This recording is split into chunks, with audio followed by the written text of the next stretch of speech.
Presentation दिख रहा होगा सबको। आज हम लोग ट्रेड यूनियन में उससे जुड़ा हुआ मुद्दा और समस्या जो है उसको देखने का प्रयास करेंगे, जो इम्पोर्टेंट पॉइंट्स है उसके बारे में जानने का प्रयास करेंगे। ठीक है, लास्ट टॉपिक है आज का ट्रेड यूनियन का। इसके बाद फिर हम लोग सोशल सिक्योरिटी वाला इशू जो है उस पर चलेंगे। समय के साथ कुछ कुछ वीडियो हम उस पर आपके लिए कुछ क्लासेस आपके लिए लाते रहेंगे। ठीक है, तो कौन कौन सी समस्याएं हैं श्रम संघ की जो आपको पता है या आपने पढ़ा है, बताइए कोई।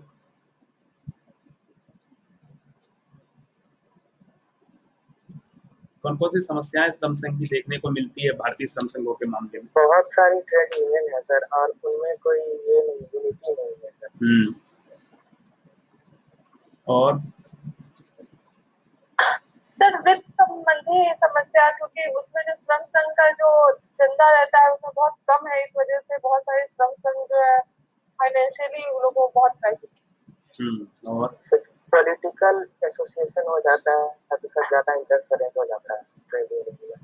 सर बाहर के लोग का जो मतलब सर ये है मेंबर जो बन सकता है, इस वजह से बाहर का लोग जो है श्रम संघ के का जो हित है उसको ध्यान में नहीं रख के अपना हित के बारे में भी ज्यादा सोचता है। Very good. तो मोर और लेस सारे पॉइंट्स आप ऑलरेडी जान रहे हैं, कोई नई बात नहीं है। उसको हम लोग समराइज करेंगे, पॉइंट वाइज देखने का प्रयास करेंगे कि क्या क्या मुख्य बिंदु। तो एक तो है आपका आकार से संबंधित समस्याएं, जो छोटे छोटे आकार हैं श्रम संघों का। ठीक है, हम लोग फिर डिटेल में भी इसका कारण वगैरह देखेंगे। मान्यता के संबंधित समस्या है, रिकॉग्नाइजेशन नहीं देते हैं एम्प्लॉयर, और उसके चलते कई तरह की समस्याएं होती हैं। उनका आपस में जो है सो कंपटीशन होता है, इंटर यूनियन जो है सो कंपटीशन रहता है, राइवलरी रहता है, प्रतिद्वंदिता रहती है, उसकी समस्या है। एडमिनिस्ट्रेटिव समस्या उनकी अपनी जो होती है वो एक समस्या है। फिनांस की जो वित्त की समस्या है उनकी, छोटे श्रम संघों का आकार वगैरह होने के कारण, बाहरी नेतृत्व के कारण समस्या भी है, फायदा भी है, दोनों होता है। ऐसा नहीं कि केवल इसमें समस्या है, लेकिन प्रॉब्लम्स भी हैं उसके साथ। और पॉलिटिकल जो उनका जुड़ाव है, इसके चलते भी कुछ फायदे हैं, कुछ नुकसान है। तो ये कुछ महत्वपूर्ण समस्याएं हैं, और इनके पीछे अगर कुछ हम महत्वपूर्ण मुद्दों को देखें तो श्रमिकों का जो अज्ञानता है, अशिक्षा है, उनमें जानकारी का जो अभाव है, नियोजक या जो कॉन्ट्रैक्टर होते हैं वो श्रमिकों को एक जगह आने नहीं देते हैं या अपने तरीके से उनको बरगलाते हैं। औद्योगिक विकास का जो ग्रोथ है वो स्लो है, इसके चलते भी श्रम संघों का जो है कमजोर है श्रम संघ। सरकारों की जो है उदासीनता, ये भी एक बड़ा मुद्दा है श्रम संघों के लिए। रचनात्मक कार्यों का श्रम संघों में अभाव है, वो ज्यादातर निगेटिव वर्क में हड़ताल, धरना, तालाबंदी, प्रदर्शन, इसे में कल्याणकारी कार्य करें, वेलफेयर से रिलेटेड भी वर्क दिखाएं पब्लिक को, तो लोग इंटरेस्ट लेंगे। तो इन सब का अभाव है। श्रम परामर्शदाताओं का भी अभाव है, जो कि श्रमिकों के संबंधित मुद्दों पर सही तरीके से परामर्श दे सके सरकार को या फिर नियोजकों के लिए नियोजक को। तो इन सब के अभाव के चलते ये सब भी एक समस्या है, मुद्दा है। लेकिन जो इंपॉर्टेंट समस्या है जो मैंने पहले स्लाइड में आपको बताया, उसके बारे में हम लोग डिस्कस करेंगे, वही सबसे इंपॉर्टेंट है। तो पहला हम आते हैं आकार की समस्या। आकार की समस्या का क्या कारण हो सकता है? तो कुछ इंपॉर्टेंट कारण है, जैसे एक है श्रम संघ अधिनियम 1926। कहेंगे एक्ट कैसे कारण है? तो एक्ट कारण इसलिए है क्योंकि आपने हमको एक क्वेश्चन मैंने आपको बोला था कि लिखने के लिए ट्रेड यूनियन एक्ट का आलोचनात्मक मूल्यांकन, तो उसमें लिख के दिया था। क्या कारण है बताएंगे? सर अगर कम से कम 7 मेंबर होना चाहिए, जिस वजह से बहुत सारा इतना कम मेंबर की वजह से बहुत सारा श्रम संघ बन गया है। 2001 का अमेंडमेंट आया था कम से कम। तो 2001 के पहले क्या था कि 7 मेंबर वाला जो आदमी, 7 सदस्य मिल करके, जिसमें कि 3 बाहरी सदस्य होगा, वो आपस में मिल करके ट्रेड यूनियन बना सकते थे। ठीक है, बाद में फिर 2001 में संशोधन हुआ, तो फिर हुआ नहीं, कम से कम 7 सदस्य जो हैं उसी उद्योग से संबंधित हो, उसी जिसमें वो काम कर रहे हैं उद्योग से संबंधित कार्य में जुड़े हुए हो। जैसे मान लीजिए कंस्ट्रक्शन का है तो कंस्ट्रक्शन से जुड़े हुए कार्य में वो लगा हो। ठीक है, 7 सदस्य। तो 2001 के बाद थोड़ा सा इसको किया विस्तार, लेकिन बहुत, या फिर कम से कम ये 7 सदस्य, या फिर 10% या 100 जो कम हो। मतलब इसको कैसे समझते हैं हम लोग कि सपोज कीजिए एक एग्जांपल कि एक 60 मेंबर वाला है। ठीक है, किसी उद्योग में 60 मेंबर है, एक कम से कम मान लीजिए उस उद्योग में जो है सो 200 मेंबर है और एक में मान लीजिए कि 2000 है, ठीक है। तो 2000 60 मेंबर है तो 60 का 10% कितना होता है 6, ठीक है। 2000 का 10% कितना होगा 20 और इसका 10% कितना हो गया 200। तो अगर 60 वाला जाएगा मेंबर बनाने के लिए तो कम से कम 7 सदस्य जो है उसके पास होने चाहिए, यानी 60 में से अगर 60 मेंबर का कोई इंडस्ट्री है, वो ग्रुप ऑफ वर्कर्स का है या जो भी है, तो उसमें कम से कम 7 सदस्य उसके सहमति में होने चाहिए। वहां 6 मेंबर 10% होता है लेकिन 6 नहीं चलेगा, न्यूनतम 7 तो होना ही चाहिए। सेकंड कंडीशन है 10% या 100 जो कम। तो अब यहाँ पर 200 का 10% 20 हुआ और 7 न्यूनतम है, तो 7 से तो ये ज्यादा है, तो 10% वाली बात होगी, यानी मिनिमम 20 मेंबर जो है सपोर्ट में होने चाहिए।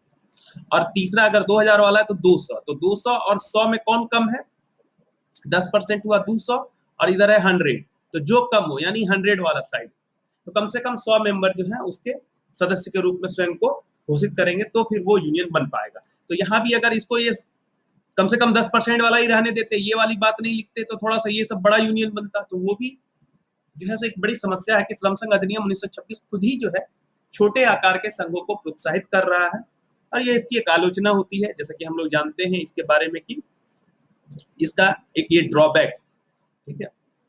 आपसी प्रतिद्वंदिता, ये भी एक बड़ा रीजन है, आपस में हमारा लड़ाई झगड़ा हो जाए किसी भी मुद्दे पर तो हम क्या करेंगे, अलग होकर के एक नया संघ बनाना शुरू कर देंगे। आपने देखा कल जो हमने आपको क्लास लिया था उसमें बताया भी था कि अब मान लीजिए सेकेंड वर्ल्ड वॉर शुरू हुआ तो उसी इशू पर श्रम संघ जो है सो टूट गया, एक ने जो है सो उसको सपोर्ट किया एफएल ने, उसके बाद जो है सो दूसरे ने उसका जो है सपोर्ट नहीं किया, सरकार ने उसको मान्यता भी दी। तो इस तरह से आपसी प्रतिद्वंदिता का कारण भी होता है श्रम संघ की समस्या कि आकार उनका छोटा होता है। वर्कर्स में बहुत ज्यादा नॉलेज नहीं है, ज्ञान नहीं, अज्ञानता, अशिक्षा, वो समझ नहीं पाते हैं कि अगर हमारा संख्या ज्यादा होगा तो हम अच्छा प्रेशर क्रिएट कर पाएंगे, सामूहिक सौदेबाजी बेहतर कर पाएंगे, डब्ल्यूपीएम में अपना रोल अच्छे से ले पाएंगे। तो उनकी अज्ञानता और अशिक्षा भी एक बहुत बड़ा रीजन होता है। उसके अलावा हमारे यहाँ कई तरीके से लोग बटे हुए हैं, सांप्रदायिकता के आधार पर, क्षेत्रवाद के आधार पर, जातीयता के आधार पर। कई सारे जो उद्योग हैं उनमें जो है सो यादव संघ है, ब्राह्मण संघ है, इस तरह करके भी संघ बने हुए हैं। क्षेत्रवाद के हिसाब से बिहार का संघ है, झारखंड का संघ है, बड़े बड़े उद्योगों में सांप्रदायिकता के आधार पर, हिंदू मुस्लिम के आधार पर या और अन्य तरीके से रीजनलिज्म के आधार पर, नॉर्थ ईस्ट के लोग हैं, साउथ इंडियन लोग हैं, इस तरीके से। तो ये अपने यहाँ का एक सबसे बड़ा अवगुण है, ये इसका इम्पैक्ट कई जगह देखने को मिलता है, तो यहाँ पर भी ये देखने को मिलता है। राजनीतिक विरोधाभासी विचारधारा भी एक बहुत बड़ा रीजन है। कोई लोग हैं कांग्रेस के समर्थक है, कोई बीजेपी के समर्थक है, कोई कम्युनिस्ट के समर्थक है, तो अपने अपने विचारधारा के हिसाब से अपने अपने विचारधारा का संघ को प्रेफर करने लगते हैं और ऐसे में संघों का जो है सो एक यूनिटी नहीं बन पाता है। एक ही छोटे छोटे उद्योगों में जहाँ 200-400 वर्कर है वहां भी 5 संघ, 6 संघ, 7 संघ बन जाता है, ठीक है। तो ये एक आकार की जो सबसे बड़ी समस्या है, उसके ये कुछ इंपॉर्टेंट कारण होते हैं। कुछ उदाहरण है, जैसे कि 1926 के बाद जो है औसत सदस्यता लगभग 3594 के आसपास थी, 26, 27, 28 के रेंज में। 51 से 2004 के बीच में यदि हम औसत सदस्यता देखेंगे तो 1000 से भी कम रही, मतलब इतने वर्षों के बीच में 50-55 वर्षों का औसत सदस्यता 1000 से कम रहा, मतलब बहुत छोटा संघ हो गया। 1000 वर्कर ही अगर एवरेज जा रहा है तो उसका अगर चंदा वगैरह भी कलेक्ट करे तो कितना पैसा होगा। और 2015 का लेटेस्ट डाटा जो आपको वेबसाइट पर अवेलेबल है लेबर ब्यूरो में, वो 1833 है कि 2015 में जितने श्रम संघ थे और जितनी उनकी सदस्यता थी उसका जो एवरेज है वो 1833 है, थोड़ा सा 1000 से ज्यादा है। लॉन्ग पीरियड में फिर करेंगे तो ये कम हो जाएगा, केवल ये 2015 साल के लिए कि 2015 में जितने श्रम संघ थे और जितने उनके सदस्य थे उसका, तो फिर भी बहुत कम है। 1819 से 2000 लोग एक संघ के पास अगर हैं एवरेज में, हालांकि उसमें कुछ हो सकते हैं जिसमें बड़े भी होंगे, जिसमें 50,000, 60,000, 1 लाख भी होगा, कुछ छोटे होंगे जिसमें 100, 50 इस तरह से भी होगा, तो चूंकि एवरेज है। तो छोटे आकार के श्रम संघों की समस्या जो है, इसके कई सारे एग्जाम्पल देखने को मिलते हैं। अब इससे कई सारी समस्याएं भी होती है।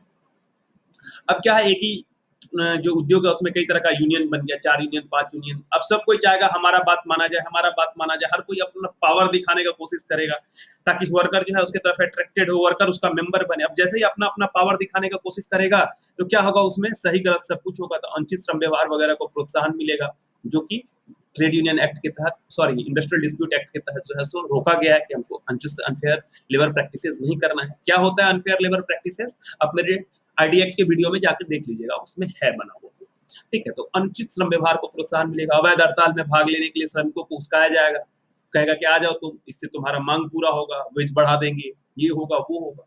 सदस्य बनाने के लिए जबरदस्ती करेंगे, जबरदस्ती तुम चंदा काटेंगे, धमकाएंगे, डराएंगे, तुम मेरे मेंबर में बनो, तुम फलाने कास्ट के हो, तुम फलाने रीजन के हो, तुम हमारे यहाँ मेंबर बनो। इस तरह की बातें जो अनुचित श्रम व्यवहार से जुड़ी हुई हैं, उनको ज्यादा प्रोत्साहन मिलता है। ये एक बड़ी समस्या होती है छोटी संघ होने के बाद। उसके बाद वित्तीय स्थिति का जो कमजोर होना, आप जानते हैं कि संघ छोटा है, मेंबरशिप ऐसे ही एक्ट में बहुत कम रखा गया है, तो इसके चलते क्या होता है, उनका जो है फाइनेंशियल कंडीशन संघ का कम होगा, छोटा होगा।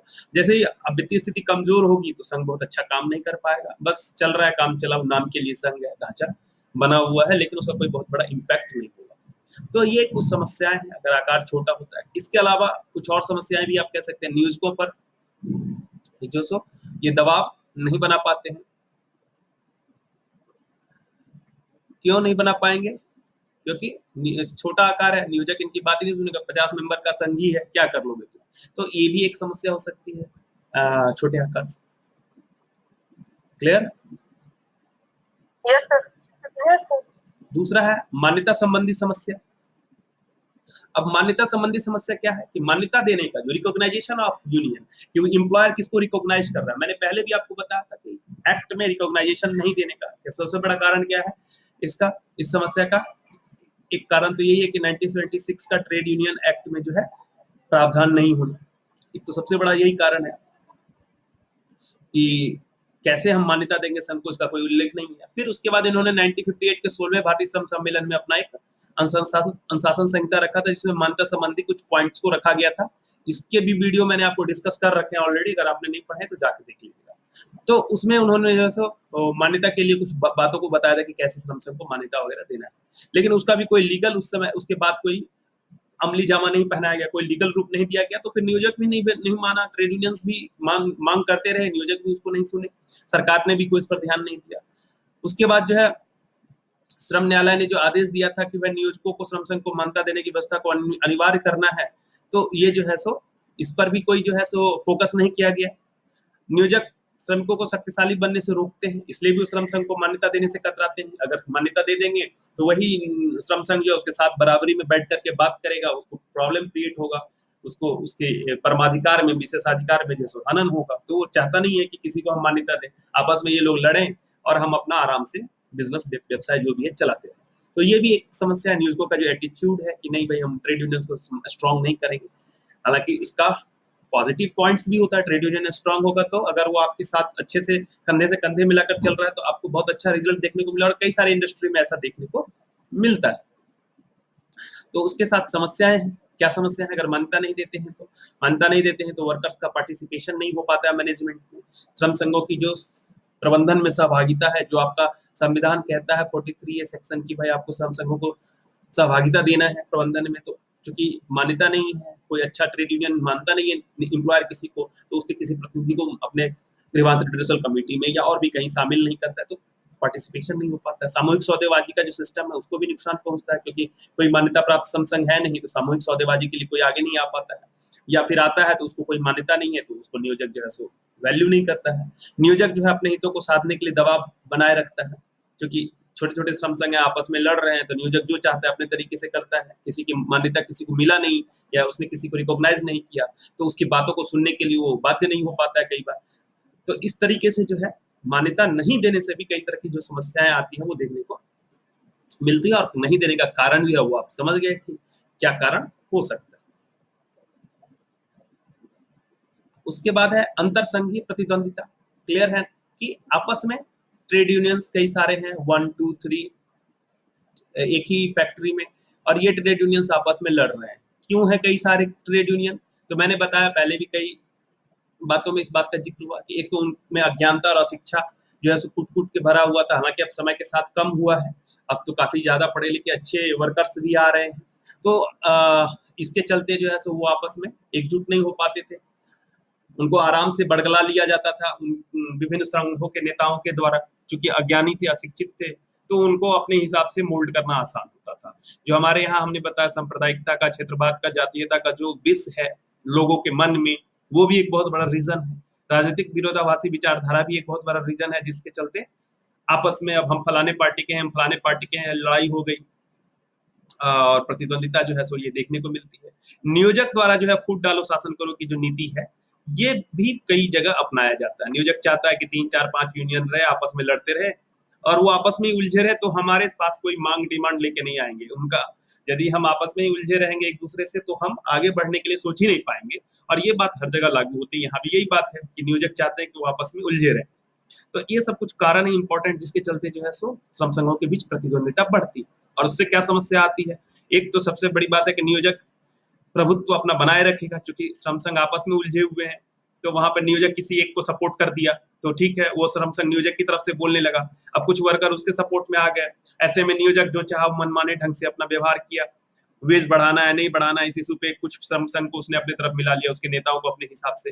अब फूट डालो शासन करो की नीति तो बहुत आसान होती है आज के समय में। तो इसका एक सबसे बड़ा समस्या है कि नियोजक जो अपना प्रभुत्व बनाए रखता है तो वर्कर के हित नहीं सध पाते हैं, वर्कर के वेलफेयर के लिए बातें नहीं हो पाती है। सामूहिक सौदेबाजी का भी अभाव हो जाएगा, क्योंकि आपस में यदि उनके बीच में कन्फ्लिक्ट है, संघर्ष है, तो वो फिर किसको मान्यता दे, किसको जो है प्रतिनिधि श्रम संघ के रूप में चयन करे। हालांकि मैंने आपको बताया है कि जो नया कोड आया है आईआर कोड 2020, तो इसमें जो है सो प्रतिनिधि श्रम संघ को ऐसे बनाना है, निगोशिएटिंग यूनियन या निगोशिएटिंग काउंसिल, इसके बारे में बताया गया है। हालांकि इस पर भी मेरा वीडियो ऑलरेडी जो है सो न्यू लेबर कोड करके फोल्डर है, प्लेलिस्ट है, उसमें आया हुआ है। अगर किसी को इंटरेस्ट होगा तो पढ़ सकते हैं। हालांकि अभी तो फिलहाल आपके सिलेबस के लिए आवश्यक है। LSW के लिए अगर कोई अदर लॉ वगैरह की तैयारी कर रहे हैं, EPFO की तैयारी कर रहे हैं, अदर काम कर रहे हैं, तो उसमें आपके लिए बहुत ही यूजफुल है IR कोड का वीडियो। मान्यता देने की भी समस्या आती है, क्योंकि आपस में समस्या उनका कन्फ्लिक्ट है, तो किसको मान्यता दिया जाए। और आपस में कन्फ्लिक्ट होगा तो फिर अनावश्यक हड़ताल धरना प्रदर्शन, आज ये यूनियन हड़ताल धरना प्रदर्शन कर रहा है, कल दूसरा यूनियन कर रहा है, परसों तीसरा कर रहा है, तंग होकर के नियोजक तालाबंदी कर देगा। और इससे कि औद्योगिक अशांति बढ़ेगी, औद्योगिक अशांति बढ़ेगी तो फिर समझ ही रहे हैं उसका इम्पैक्ट कहाँ पड़ेगा, उत्पादन पर पड़ेगा। उत्पादन पर इम्पैक्ट पड़ेगा तो फिर उसका इम्पैक्ट कहाँ पड़ेगा, नेशनल इकोनॉमी पे पड़ेगा। और फिर उसके बाद महंगाई बढ़ेगी, समाज पे इम्पैक्ट पड़ेगा। तो जो हम लोगों का ये सीक्वेंस है, वो फिर पूरा सीक्वेंस यहाँ देखने को मिलेगा। तो ये अंतरसंघीय प्रतिद्वंदिता की जो समस्या है वो भी बहुत व्यापक है अपने यहाँ ट्रेड यूनियंस में। प्रशासनिक समस्या जो है, प्रशासनिक समस्या मतलब उनका अपना जो एडमिनिस्ट्रेशन है उसको चलाना। अब एडमिनिस्ट्रेशन चलाना भी एक कला है, आर्ट है। अब चूंकि ट्रेड यूनियन में ज्यादातर मेंबर जो है अज्ञानी हैं, अशिक्षित हैं, कमजोर है, उनका शिक्षा व्यवस्था या एजुकेशन लेवल कम है, तो इसके चलते जो है वो एडमिनिस्ट्रेशन सही से चला नहीं पाते। यूनियन तो खोल लिया लेकिन चलाएं कैसे? तो फिर कई बार वो बाहरी नेतृत्व पे निर्भर करते हैं, और बाहरी नेतृत्व पर जो निर्भर करते हैं तो बाहरी नेतृत्व क्या आता है, उसका कुछ अपना हिडन एजेंडा होता है। सपोज कीजिए किसी पार्टी के लीडर को बुला लिया तो वो अपना पॉलिटिकल हित साधने का प्रयास करेगा। अब वर्कर को फायदा है कि नहीं है इससे मतलब नहीं है, वो नियोजक से लड़ जाएगा अपना एक पॉलिटिकल इशू बनाने के लिए, राष्ट्रीय मुद्दा बनाने के लिए नियोजक से लड़के बंदी करवा दिया, हड़ताल करवा दिया। अब उससे हो सकता है वर्कर को फायदा हो ना हो, लेकिन या वर्कर में से कई वर्कर ना भी चाहते हो, लेकिन बाहरी नेतृत्व का ये जो है समस्या हो सकता है। प्रशासनिक समस्या में कई बार मनमाना नेतृत्व भी देखने को मिलता है इसका कारण, क्योंकि कई उसके ऐसे लीडर होते हैं कि हम जो चाहेंगे वही करेंगे, या हमने संघ स्टार्ट किया, हमारा विचारधारा है, हम इसको अपने तरीके से लेके जाएंगे, तो वो डेमोक्रेटिक व्यू से सोचते नहीं है। तो इसके चलते जो है एडमिनिस्ट्रेटिव प्रॉब्लम आती है। वित्तीय स्थिति कमजोर होता है तो सही बात है, घर में ही आपकी इकोनॉमिक स्थिति अच्छी नहीं हो तो घर में ही आपस में माँ पिताजी और इन सब में झगड़ा होने लगता है। क्यों? क्योंकि स्थिति कमजोर है तो क्या होगा, खर्च होगा, कई तरह की समस्याएं होंगी, उनको नहीं पूरा कर पा रहे हैं तो आपस में कंफ्लिक्ट होना शुरू हो जाएगा। तो कमजोर वित्तीय स्थिति भी एडमिनिस्ट्रेशन को सही तरीके से नहीं चलने देता है। कई बार समय पे उनका चुनाव वगैरह नहीं होता है, समय पर चुनाव नहीं होगा तो जो नेता है वो लगातार रह गया लंबे समय तक, तो वो मनमाने ढंग से व्यवहार करने लगेगा, उसको लगेगा कि ये पूरा यूनियन मेरे पॉकेट का यूनियन है। तो इस तरह की समस्या उसका मेन रीजन है। अगर उसका प्रॉब्लम जो आते हैं उससे, तो जैसे ही एडमिनिस्ट्रेटिव प्रॉब्लम होने लगेगा तो सक्रिय सदस्यता का अभाव हो जाएगा। जो एक्टिव मेंबर है या तो वो अपने आप को साइड कर लेंगे या धीरे धीरे उससे हटते जाएंगे, दूसरे संघ से जुड़ते जाएंगे।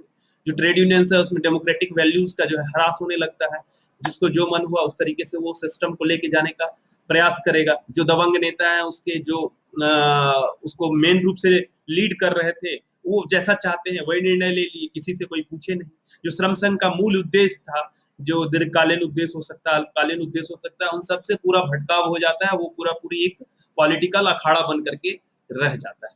तो ये प्रशासनिक समस्याएं भी देखने को मिलती हैं अपने यहाँ श्रम संघ में। उसके बाद आपको वित्त संबंधी समस्या, किसी का ऑन है माइक क्या?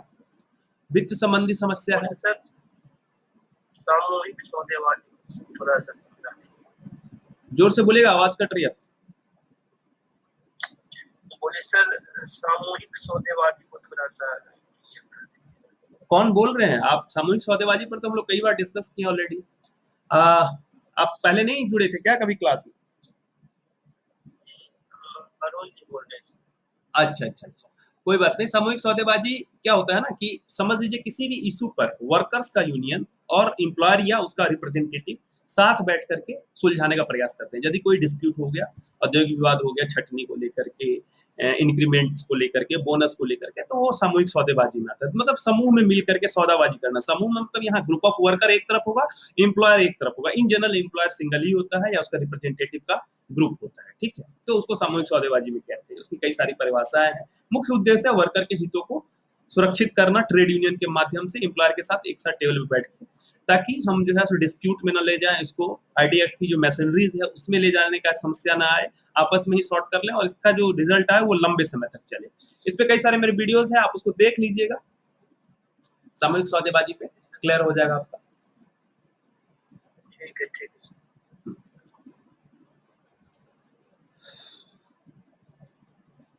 तो उसके बाद है आपको वित्त संबंधी समस्या।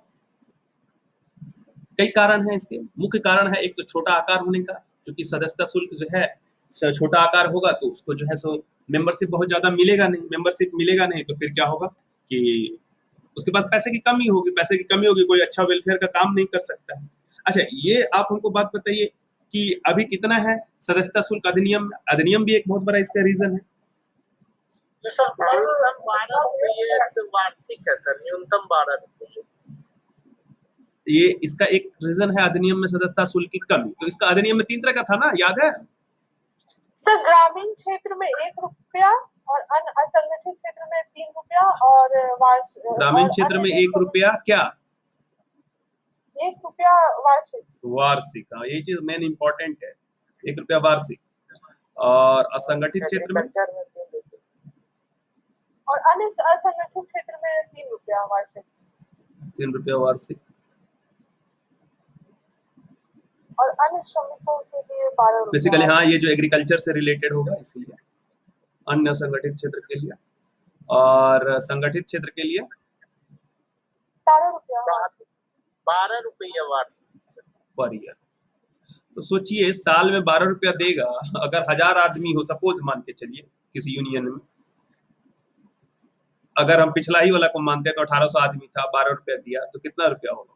अगर एग्रीकल्चर की बात करें तो 1800 रुपया साल में होगा। 1800 रुपया में क्या यूनियन चलेगा? ऑफिस चलाना है, ऑफिसर्स हैं उसके, कई तरह का खर्च है। अगर उसको प्रोटेस्ट करना है तो और कई तरह के खर्च हैं। अगर 12 रुपया करके भी अगर दिया तो कितना होगा आपको? सर ये तो न्यूनतम है ना, वो संघ को 100-200 में हाँ, ये आपकी बात एकदम सही है, लेकिन हम कह रहे हैं अधिनियम ने ही इतना न्यूनतम करके रखा हुआ है, अधिनियम ने ही इतना कम करके दिया हुआ है। तो आप सोच सकते हैं कि बाकी फिर कैसे होगा।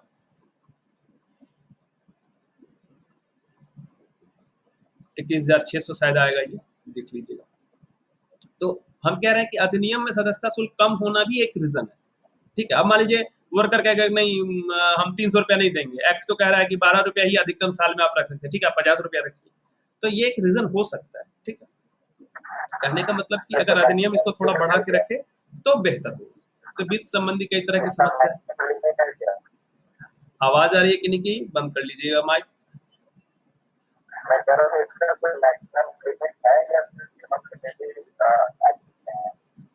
क्लियर नहीं हो रहा आपका वॉइस, थोड़ा जोर से बोलेंगे। सर बोल रहे हैं कि मैक्सिमम लिमिट भी है कि नहीं, मैक्सिमम लिमिट नहीं है। मैक्सिमम एक्ट में मैक्सिमम लिमिट नहीं है, ठीक है। तो अब इसके एग्जाम्पल हैं कुछ सारे। जैसे 1951 के समय में प्रति श्रम संघ औसत वार्षिक आय जो है वो 2000 रुपया लगभग था। मतलब एक श्रम संघ को 2000 रुपया मिलता था। 2002 तक यह प्रति श्रम संघ वार्षिक आय जो है 1 लाख रुपया से कम रहा। साल भर में लाख रुपया से कम ही उसके पास है। 2010 में ये औसत जाकर के 13 लाख रुपया हुआ है। वो भी मैं हमेशा बता रहा हूँ, ये बड़े संघों में एवरेज तो हो जाता है, वो बड़े संघ के हिसाब से शिफ्ट कर जाता है उसका एवरेज। छोटे संघों में तो और भी स्थिति खराब हो गई। तब पर भी स्थितियां काफी कमजोर है वित्त को लेकर। और वित्त की समस्या होने के चलते क्या हो रहा है कि वो अपने लिए वेलफेयर स्कीम्स वगैरह नहीं ला पा रहे हैं, बच्चों की पढ़ाई के लिए, या अगर कोई वर्कर जो है सो डिसेबल्ड हो गया, डेथ हो गया तो उसके डिपेंडेंट्स को कुछ देना, इस सब तरह के चीज कर नहीं पा रहे हैं। दूसरा, कई बार होता है औद्योगिक विवाद वगैरह अगर उनको अधिक दिनों तक बनाए रखना है अपना दबाव, तो उसमें क्या होता है कि वर्कर को हेल्प करना पड़ता है, क्योंकि वर्कर का काम बंद हो गया, कई वर्कर डेली वेज वर्कर हैं, अब उनको खाने की भी लाले पड़ जाएंगे। तो ऐसी स्थिति में अगर उनको हेल्प ना करे यूनियन, तो फिर तो यूनियन हेल्प कैसे करे? जब उसके पास वित्त हो तब तो वित्त का अगर कमी होगा तो यूनियन उतना हेल्प नहीं कर पाएगा, तो औद्योगिक विवाद वगैरह हड़ताल धरना या सर प्रदर्शन लंबा समय नहीं चल पाएगा। इसमें सर इसमें एम्प्लॉयर गवर्नमेंट कुछ कंट्रीब्यूशन नहीं करते? नहीं, ऐसा कोई कंट्रीब्यूशन का प्रोविजन नहीं है। जो एक्ट में हम लोग उसी की बात करेंगे। आउट ऑफ वे कुछ भी हो, that is another thing. Act में ऐसा कोई प्रोविजन नहीं है कि एम्प्लॉयर या गवर्नमेंट को कंट्रीब्यूशन करें। ठीक है। अब बाहरी नेतृत्व की समस्या, ये भी एक बहुत बड़ी समस्या है। जैसे कि मैंने बताया, वर्कर्स में अज्ञानता शिक्षा का एक बड़ा कारण होता है, जिसके चलते जो है सो वर्कर जो है बाहरी नेतृत्व पर निर्भर हो जाते हैं। उनको लगता है कि बाहर का पॉलिटिकल लीडर जो है वो शायद सही तरीके से लेके चले। कमजोर वित्तीय स्थिति होने से कई बार क्या होता है, कोई फंडिंग देने वाला आ गया, उसको लगता है कि इस यूनियन को हम फंडिंग देंगे, यूनियन हमको लीडर बना देगा, फिर हम पॉलिटिकल लड़ाई आसानी से लड़ सकते हैं, एक बड़ा हमारा नाम पहचान हो जाएगा। तो कमजोर वित्तीय स्थिति के चलते जो संघ होते हैं, खास करके जो मझोले या छोटे संघ, वो अट्रैक्टेड हो जाते हैं बाहरी लीडर की तरफ, यदि कोई फंड देने वाला मिल जाए। कई बार राजनीतिक विचारधारा से जुड़ाव होने के चलते किसी पर्टिकुलर विचारधारा वाले नेताओं को वो जोड़ते हैं। और आपने पिछले क्लास में हमने एग्जाम्पल भी बताया था, कई सारे ऐसे लीडर हुए हैं, जैसे वल्लभ भाई पटेल, गुलजारी लाल नंदा, जमुनालाल मेहता, एम एन रॉय, इस तरह करके जो है। उसके बाद छोटे श्रम संघ होने के कारण क्या होता है कि एक तो उनको आपस में कोऑर्डिनेट करके चलने में दिक्कत होता है, दूसरा छोटे श्रम संघों को फायदा होता है, अगर वो बाहरी लीडर को ले आएंगे तो बाहरी लीडर की एक पहचान होती है, श्रम संघ को एक महत्व मिलने लगता है, तो उसके मेंबर बढ़ने लगते हैं, तो छोटे श्रम संघ जो है वो भी बाहरी लीडर को प्रेफर करने लगते हैं। अब इसके कुछ प्लस पॉइंट भी हैं, गुण भी हैं। गुण क्या है कि बाहरी व्यक्तियों के योगदान से संघ में थोड़ा विकास तेजी से होगा, क्योंकि वो जो है एक तो अट्रैक्ट करेगा कई सारे वर्कर्स को, दूसरा हो सकता है अगर वो अच्छा एक लीडर हो तो उसके बातों को सही तरीके से रखे, एम्प्लॉयर के पास उसके पॉइंट्स को रखे, वर्क सरकार के पास रखे। प्रतिष्ठित बाहरी नेताओं से नियोजकों पर जो दबाव बनाना थोड़ा आसान हो जाता है, तो वेलफेयर में फायदा होता है, वर्कर्स के हितों को साधने में आसानी होती है। बाहरी नेता सरकार के समक्ष श्रमिकों के हितों की रक्षा का प्रश्न जो है सो मजबूती से रख सकते हैं। बाहरी नेतृत्व कई बार उनकी वित्तीय स्थिति को सुधारने में सहायक होता है। कई बार वो शो कर दिए, कोई प्रोग्राम कर दिया और उस लीडर के प्रोग्राम के बाद कई तरह का फंडिंग वगैरह जो है, या वर्कर्स का इंक्रीमेंट होने लगा, संघ में सदस्यता बढ़ने लगी। सहकर्मी नेताओं की अपेक्षा बाहरी प्रतिष्ठित नेताओं का प्रभाव अधिक हो जाता है कई बार संघ पर। अब हमारे आपके बीच से हमने यूनियन बनाया तो ये भी हमारे ही जैसा है, ऐसा फीलिंग रहेगा।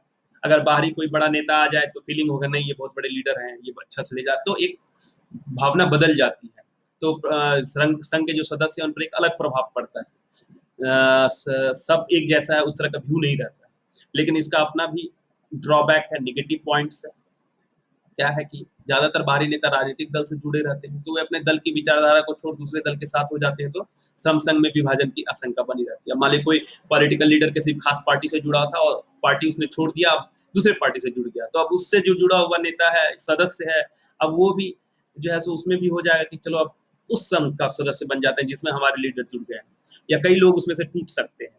दूसरा, कई बार बाहरी नेतृत्व वाले जो होते हैं पॉलिटिकल लीडर होते हैं, जनरली राजनीतिक दल से संबद्ध होते हैं, तो उनको संघ के सदस्यों का बेनिफिट हो रहा है कि नहीं हो रहा है उससे मतलब नहीं, लेकिन अपना पॉलिटिकल जो रोबोटी है वो सेट होने में लगा रहता है, तो उसी को साधने में लगे रहते हैं। इससे संघ का अपव्यय भी होता है, पैसा भी खर्च हो रहा है, उसी पे वो अपना आयोजन कर रहे हैं, कार्यक्रम कर रहे हैं, और कोई संघ को विशेष फायदा भी नहीं होता है।